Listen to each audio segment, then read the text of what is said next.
Ya, chicos, esto es un concurso de Petit Suisse. De momento va ganando Jonathan, 1-0.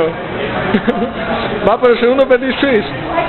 Con vosotros, el comentarista estrella Wan Li Yangao. Venga, vamos allá. Johnny va por el tercero. Va batiendo récords. Heidi aquí, segunda cámara. Grábalo todo.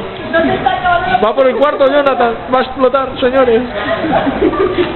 Goyo todavía va por el cuarto. El último Petit Suisse, chicos. Adelante.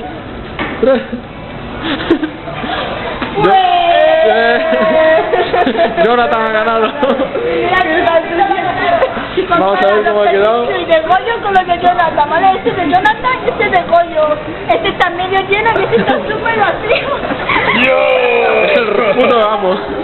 Es el puto amo.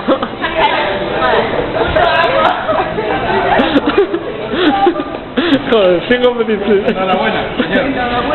Y además sabe perder, Goyo.